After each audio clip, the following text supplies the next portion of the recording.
बनने जा रहा है, रेल कंस्ट्रक्शन भी बनने जा रही है, तो ये कंसर्न है क्या एग्रीकल्चर लैंड भी उसमें जा रहा है और ये मोर जो अनएम्प्लॉयमेंट है वो ज़्यादा और उसमें ग्रोथ हो जाएगी?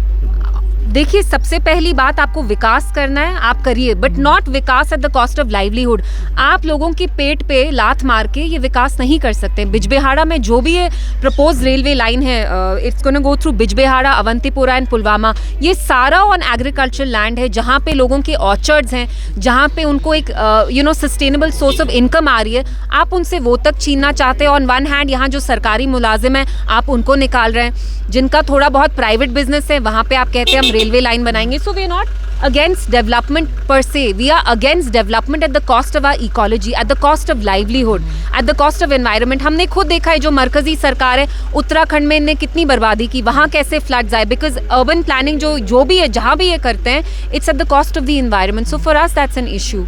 तो यहाँ पर जो मस्जिदों के नीचे आप मंदिर ढूंढने की कोशिश की जा रही है, उस पर क्या कहेंगे? मस्जिद के नीचे मंदिर नहीं ढूंढ रहे, मस्जिद के नीचे इनको लगता है कि इनको अपना वोट बैंक मिलेगा, क्योंकि जो इनका मेजॉरिटी वोट बैंक है वो हिंदूज हैं, जो रैबिड हिंदूज हैं ज़्यादातर। उनको ये बहलाना फुसलाना चाहते हैं, उनको ये दिखाना चाहते हैं, जताना चाहते हैं कि देखो मुसलमानों को तो हमने तंग किया ही सोशली इकोनॉमिकली, अब जहाँ ये इबादत भी करते हैं वो भी हम इमारतें तोड़ेंगे। So this is very wrong. India is such, India used to be a progressive secular nation. Look at what is happening to us now.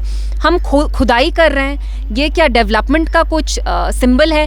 Kashmir में आप कहते हैं हम रेलवे लाइन बनाएंगे, लेकिन यहाँ पे जो मेजॉरिटी मुस्लिम्स हैं उनके आप मॉस्क तोड़ना चाहते हैं। So this is not the country that was founded by Mahatma Gandhi ji. This is more of Godse's India than Gandhi ji's India. Ma'am, आखिर में जानना चाहेंगे यहाँ के एमएलएज के बारे में क्या कहेंगे, क्योंकि आज तक उन्होंने कोई भी काम जो है उस तरह का नहीं किया है। दूसरा कि क्या नहीं काम किया, तो ये जो यहाँ तक जो भी हुआ अभी तक वो किसने किया है? This is a generalisation.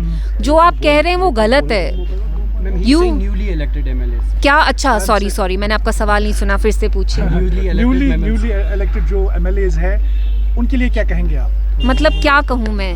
मतलब क्या वो काम कर सकते हैं? क्योंकि बताया जाता है कि पावरलेस और टूथलेस है जो आज की सरकार है, उसके बारे में क्या कहेंगे? बट ये तो बहाने हैं। अगर पावरलेस टूथलेस है तो इनने तो अपने मैनिफेस्टो में इतना कुछ लिखा था। So did they not know all this? Why are they powerless? सरकार तो इनकी है, तो ये क्यों नहीं काम कर रहे हैं? रहा हमारे जो 3 एमएलएज हैं, वो आप देख रहे हैं कितना वोकल है। असेंबली में रेजोल्यूशन तक 370 पे पीडीपी ने लाई। पीडीपी के बस 3 एमएलएज हैं, लेकिन उस जमात ने नहीं लाई जिनके 50 एमएलए, पीडीपी के एमएलएज ने लाई। तो जब आपको काम करना होता है, यू फाइंड अ वे। बाकी आपको बहाने चाहिए। आप तो 70 साल से यहाँ इक्तिदा में आ रहे थे, गर्ज आपको है नहीं काम करने का, तो you will always look for excuses and you will find an excuse. Ma'am, जो अटैक्स हो रहे हैं, जैसे कि कल हारवन में इंसिडेंट पेश हुआ और अभी पुंछ सुरनकोट एरिया में ग्रेनेड अटैक हुआ है आर्मी पे, तो क्या कहेंगे आप? इट्स वेरी वरिंग कि ये जो सडन स्पर्ट है इलेक्शंस के बाद हुआ है। इट्स वेरी स्ट्रेंज कि ये पहले नहीं हो रहा था, अब हो रहा है। तो ये डिपार्टमेंट तो law and under comes under MHA. So MHA should see कि ऐसी चीज़ें क्यों हो रही हैं। ऑन वन हैंड दे से हमने यहाँ मिलिटेंसी की जड़ सारी उखाड़ दी, but on the other hand we saying कि how so many innocent civilians soldiers are losing their lives because of militancy. So there is a contradiction somewhere. वो प्रस्ताव जो रखा है नेशनल काउंसिल में वो सही है कि उनके दिन पे जो है उनका दिन बर्थ एनिवर्सरी शेख मोहम्मद अब्दुल्ला। मुझे लगता है अगर ये जद्दोजहद हम 370 के लिए करते तो बेहतर होता।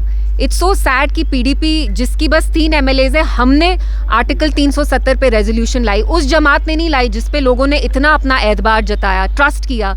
तो हम यहाँ किसी एक पर्सनालिटी को प्रमोट करने के लिए नहीं है।